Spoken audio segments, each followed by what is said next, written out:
Bonjour tout le monde, bienvenue dans Entre nous. On se retrouve cette semaine pour une nouvelle émission d'Entre nous sur ICI Télévision. Mon invitée aujourd'hui est une chanteuse, auteure, compositrice. Beaucoup d'entre vous l'ont connue grâce à son album Ma Liberté en 2000, avec la chanson Je m'en veux qui lui a valu le prix Félix de la Révélation en 2002. Je parle de Mélanie Renaud.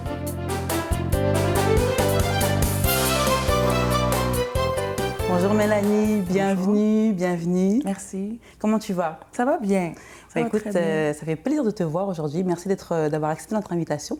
C'est gentil de votre part. Écoute, tu es la bienvenue dans Entre nous, bienvenue dans ICI Télévision.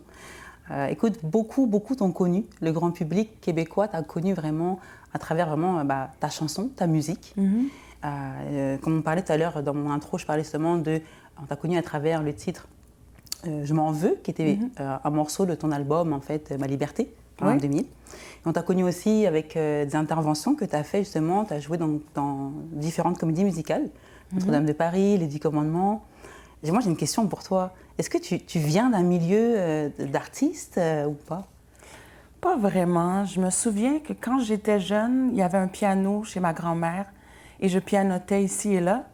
Mais on n'a pas de chanteur nécessairement dans ma famille. Mais les membres de ma famille chantonnent, je dirais. OK. Alors, tu as commencé justement à pianoter sur le piano. Est-ce que tu penses que c'est de là qu'est venu quelque chose ou c'est plus tard ou... Je pense que c'était à l'intérieur de moi. OK. J'ai senti vers l'âge de... Quand j'étais en première année, que j'avais un certain... sans me jeter de fleurs, là, un certain talent parce que... C'est clair. Il y avait une chorale. Et puis, à un moment donné, je me suis mis à chanter un peu plus fort. Puis j'ai vu que ça a suscité l'attention des gens. Donc, à ce moment-là, j'ai pris conscience que j'avais quelque chose de peut-être spécial.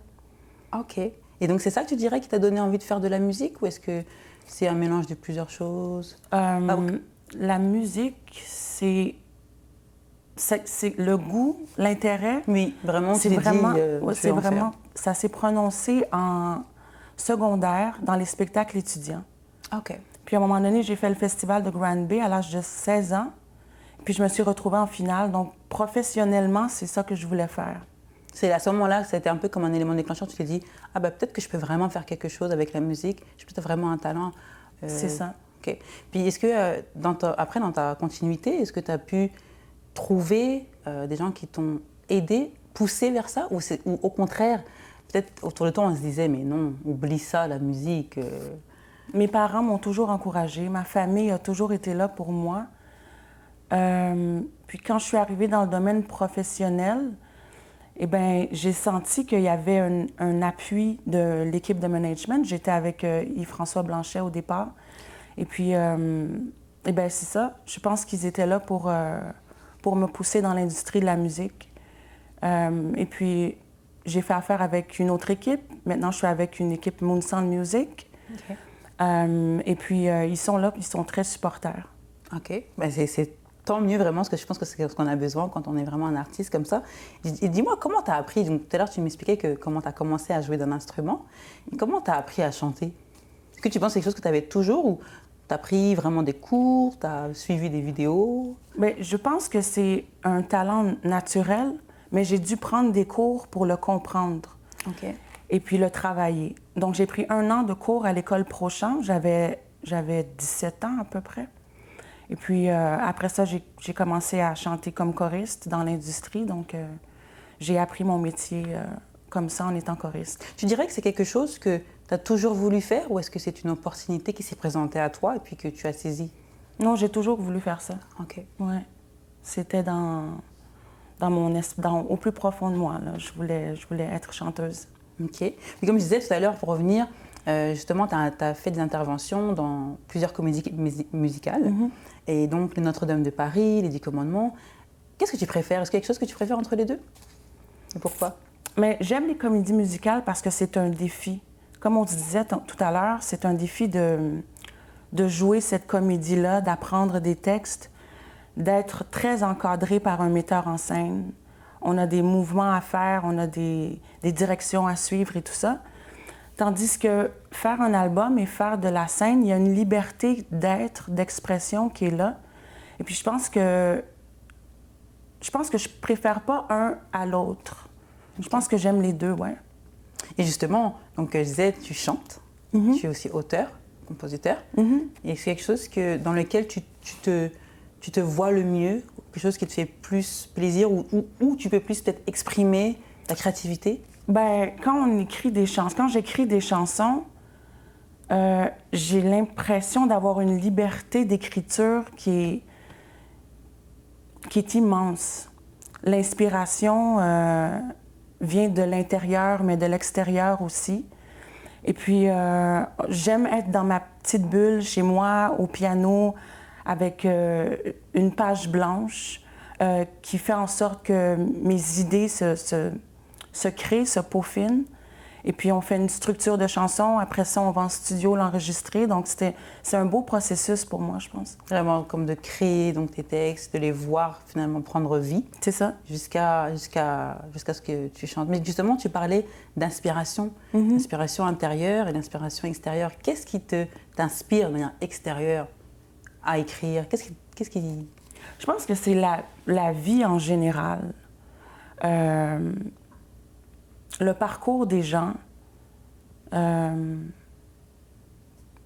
l'amour, j'aime écrire sur l'amour, j'aime écrire sur la victoire, sur l'échec, j'aime écrire sur le domaine de la musique. C'est à peu près ça qui m'inspire. OK. Puis est-ce que tu penses qu'il y a quelque chose que tu ferais?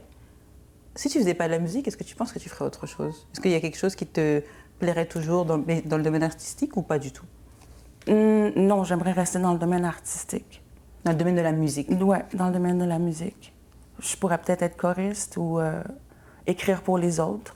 OK. Et si tu n'étais pas dans le domaine de la musique? Bien, présentement, je vais être honnête avec toi, je suis agent de sécurité dans un édifice fédéral. OK. Et puis, on fait du contrôle d'accès, on enregistre les gens sur le système informatique.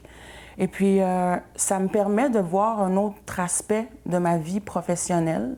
J'adore les gens avec qui je travaille. Et puis, ben c'est ça, OK. Ouais. Parfait. Ben écoute, merci d'avoir répondu à nos questions. Ne bouge pas, reste là, on va faire une petite pause et on vous retrouve juste après un court instant. À tout de suite.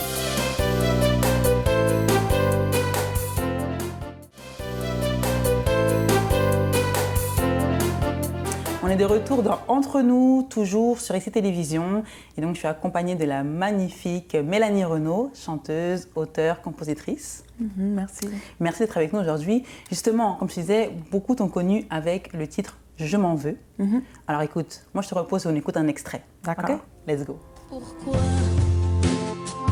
tu reviens me chercher? Pourquoi c'est toujours toi que je peux pas oublier? Pourquoi je vais encore avoir pitié? T'ouvrir mon âme, t'ouvrir mon lit, me laisser faire, te réchauffer. Pourquoi je te dis oui? Pourquoi je t'aime quand je t'haïs? Pourquoi je sais pas dire non quand tu me demandes pardon? Je m'en veux d'être pas t'en vouloir. Je m'en veux de m'abandonner, de faire semblant de croire. Je m'en veux d'avoir besoin d'être aimé. Je m'en veux d'être confort. Je t'en veux un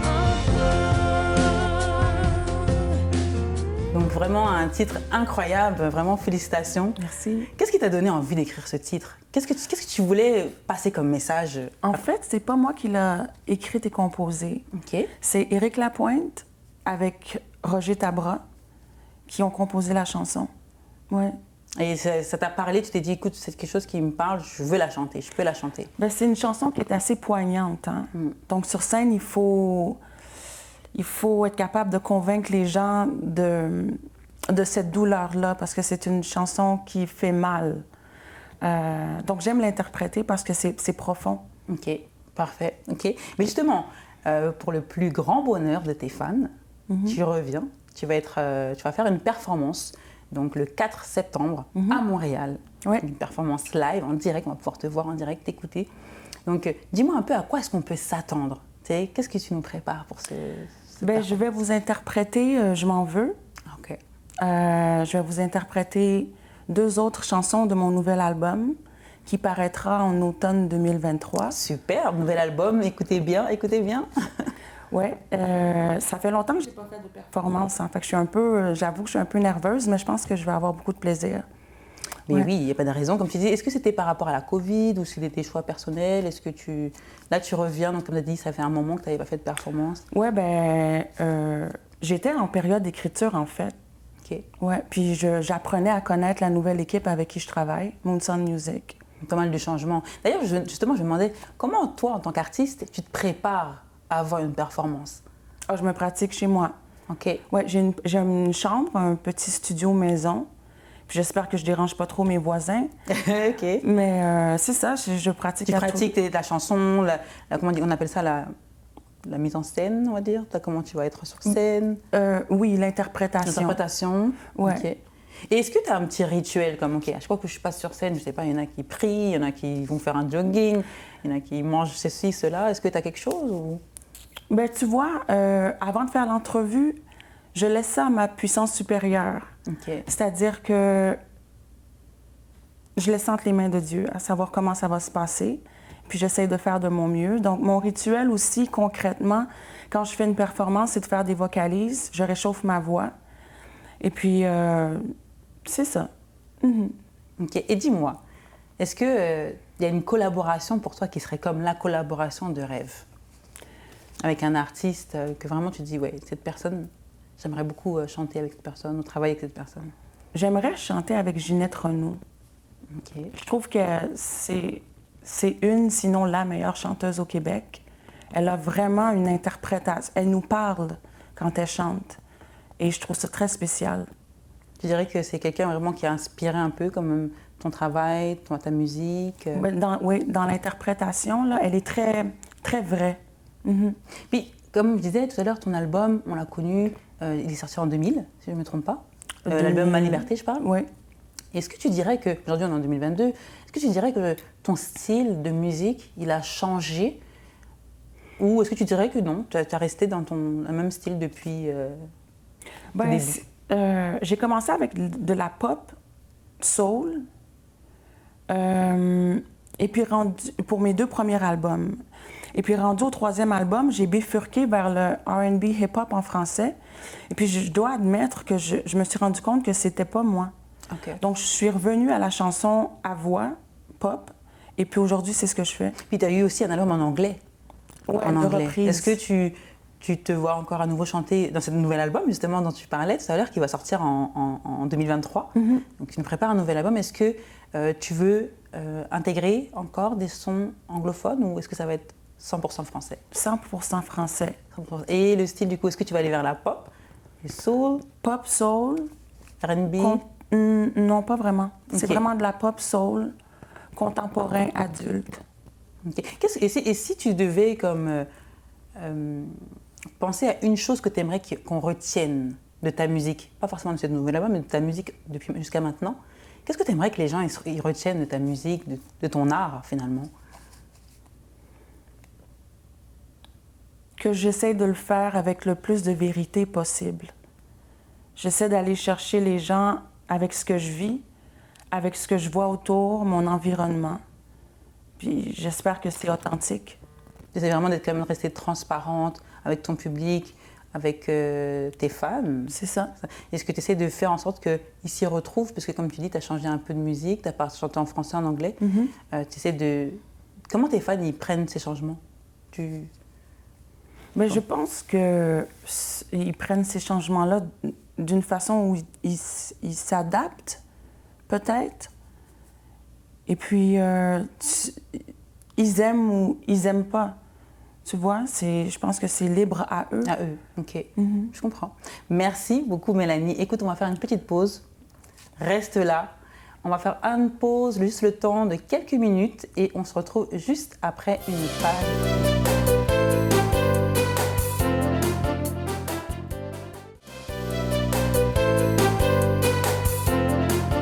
On est de retour dans Entre nous sur ICI Télévision. J'espère que vous êtes toujours là, toujours en forme. Je suis en compagnie de Mélanie Renaud, chanteuse, auteure, compositrice aujourd'hui. Merci d'être avec nous. Merci à toi. Mélanie. Donc on continue en fait cette interview et je voulais savoir un peu, quand même, tu as quand même un long parcours, une longue carrière dans la musique. Est-ce que tu dirais qu'aujourd'hui tu chantes tu crées de la musique, tu chantes pour toi ou pour tes fans? Pour les deux. Je chante pour moi et c'est pas de... Je pense pas que ce soit de façon égoïste, mais c'est une nécessité. C'est que ça devient... c'est physique. Tu vois, j'ai besoin de faire mes vocalises. J'ai besoin d'écrire des chansons. J'ai besoin d'interpréter pour avoir cette connexion-là avec... D'interpréter des chansons pour avoir cette connexion-là avec les gens. Et puis je chante justement pour les gens, pour avoir cet amour-là du public. Dans le fond, c'est prenant, c'est comme une... C'est pas une drogue, mais c'est... J'allais te dire ça, est-ce que ça a l'air presque thérapeutique? Oui. Ça te fait du bien, on dirait que vraiment la musique, le contact avec tes fans, créer la musique, ça a l'air de te faire du bien. Oui, ça fait du bien. C'est pour ça qu'on en redemande encore et encore, tu sais. Oui, comme tu as dit, c'est vrai, c'est addictif. Ce que je veux dire, je comprends totalement. Dis-moi, est-ce qu'il y a un titre, une chanson? Ok, disons que là, tu es posé, tu es chez toi ou tu es au travail, peu importe. OK. Puis, tu as envie d'être de bonne humeur. Tu mettrais quoi comme son qui, tu sais, qui va te mettre tout de suite le sourire, l'envie, la joie, peu importe la journée que tu as passée? J'ai en tête Spirit de Beyoncé. Ah, déjà que tu me parles de Beyoncé, je suis d'accord avec toi. Tu connais la chanson de Non, je crois pas. The C'est quoi, Lion King? La dernière version du Roi Lion. Ok. Elle a fait une chanson, Spirit, c'est vraiment bon. Donc c'est ce genre de musique qui te met de bonne humeur. Tu sais que peu importe ta journée, comment c'est passé, tu mettrais ça. Ouais. Ok. Et est-ce qu'à l'inverse, il y a des genres de chansons que peu importe la journée, dès que tu l'écoutes, ça t'attriste? Ça m'attriste. Ou ça te met un peu dans un bad mood, ça te met un peu comme bon... Tu sais, il y a des chansons comme ça, des fois, dès que tu l'écoutes, ça te ramène à des moments pas top ou, je sais pas, des souvenirs un peu tristes, tout nez. Ah, j'ai pas une chanson en tête en ce moment, là. Bah, d'un côté, tant mieux. On va garder la musique positive, tu vois, qui te met dans un bon mood. OK. Pour toi, ce serait qui, par exemple... Là, tout à l'heure, tu m'as parlé vraiment d'une chanteuse qui est pour toi, peut-être, si ce n'est la meilleure au Québec. Est-ce qu'il y aurait quelqu'un que tu pourrais dire, par exemple, à l'international, que tu considérais vraiment comme, pour moi, ça, c'est le top? Tu sais, vraiment, Céline Dion. OK, oui, c'est certain. Ouais.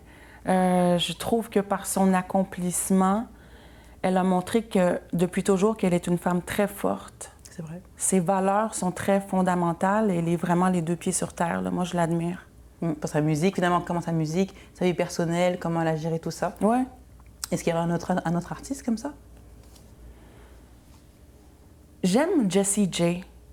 C'est un Canadien? Non, c'est une chanteuse américaine. OK. Elle a vraiment une belle voix, mais elle est très, très terre-à-terre. En fait, je me rends compte qu'il y a un point commun dans les artistes que tu cites. C'est vraiment des gens qui restent transparents, qui restent humains, malgré peut-être, comme on dit, les strass et les paillettes. Les strass et les paillettes? Ouais, c'est-à-dire, malgré les projecteurs, le côté, tu sais, la lumière, les photographes, le côté public, on va dire, qu'on voit souvent. Malgré ça, en fait, tu respectes beaucoup des artistes qui ont quand même réussi à rester les pieds sur terre, malgré ça. C'est quoi, peut-être, pour toi, le meilleur conseil que tu as reçu dans ta carrière dans la musique? Un conseil que tu dirais vraiment, ça m'a aidé? Un conseil que j'ai reçu? Peut-être de croire en toi, peut-être de t'entourer de bonnes personnes, peut-être... Je me souviens pas de quelqu'un qui m'a dit un conseil, mais un conseil que je pourrais donner, c'est apprendre à se connaître le plus possible, puis apprendre à s'aimer à travers les autres, puis à prendre conscience de notre environnement, de notre instrument qu'on partage avec le public. C'est ce conseil-là que j'aurais à donner. OK, parfait. Mais justement, tout à l'heure, comme on disait, tu vas être en concert donc à Montréal pour le plus grand plaisir de tes fans. Ça fait un moment qu'on n'avait pas eu la chance en fait, de pouvoir t'écouter en live comme ça, en direct, non seulement pour plein de choses, mais aussi la Covid qui nous a empêchés de nous rassembler les uns entre les autres. Comment est-ce que tu vis un peu peut-être cet après-Covid, le retour, le contact avec tes fans, avec ton public L'après-Covid, moi, je vais t'avouer que ça ne m'a pas vraiment affectée. OK. C'est sûr qu'à un moment donné, au niveau de la conscience sociale, c'est devenu un peu lourd, mais moi, j'ai continué à travailler quand même dans la sécurité. OK. Donc, j'étais entourée de l'équipe de sécurité. Et pour ce qui est des fans, je vais te dire, ça fait longtemps que je ne les ai pas vus. Donc, le 4 septembre, ça va me... C'est ça, ça va être finalement un retour... Oui, c'est un retour depuis longtemps. vers oui, c'est pour la communauté noire, pour le 4 septembre. Puis ça va être très intéressant parce que c'est une soirée honorifique. Donc, c'est une croisière aussi sur un bateau sur le Saint-Laurent. Ça va être magnifique. Waouh, et on aura justement la chance de t'écouter en direct. Donc, comment toi, tu te sens par rapport à ça? Est-ce que, comme tu dis, ça fait un moment que tu n'as pas performé? Ouais. Et là, est-ce que pour toi, c'est comme, on va dire, easy? C'est comme normal? Non, c'est pas easy. Est-ce qu'il y a quand même un petit travail de préparation? Oui, je me pratique à tous les jours. Ben, c'est-à-dire, je fais mes vocalises une journée. Je travaille la prestation du 4 septembre aussi. Et puis, ben, c'est ça, je me prépare. OK, mais justement, avant de terminer, j'aimerais bien qu'on revienne quand même sur un point que tu as dit tout à l'heure. Tu as un album qui s'en vient en 2023. En automne. En automne 2023. Tu peux nous en dire plus à peu près sur ça? Qu'est-ce que tu nous prépares? Ça va parler d'amour, d'amour de soi, d'amour de la musique. Ça va parler de victoire, ça va parler... ça peut parler d'échec aussi. Ça va parler de liberté. Donc, ce sont les sujets traités dans le prochain album. Et est-ce que tu dirais que ce serait un album qui serait plutôt, on va dire, j'ai envie de te dire, entre guillemets, plus rythmé, quelque chose qui va être plus dansant, quelque chose qui va être plus comme, qui va nous amener à réfléchir, à la réflexion? J'espère que ça va amener à la réflexion. Mais aussi, au niveau musical, ça va être assez rythmé. Mais c'est des mid-tempo plus. Là, tu vois, on a 3 chansons d'enregistrer en studio pour faire une demande de subvention. Donc, qu'on ait la demande de subvention ou non, on va faire quand même l'album. Donc, ça fait 2 ans que j'écris. Et puis, on va sélectionner les chansons parmi la liste des compositions que j'ai faites. Super. Ben, écoute, on a vraiment hâte d'écouter ton nouvel album. On va rester connectés, on va suivre ça. Merci. Avec vraiment beaucoup d'attention. Merci à toi d'avoir été avec nous aujourd'hui. Ça m'a fait plaisir. Vraiment, c'était partagé. On arrive à la fin de cette émission.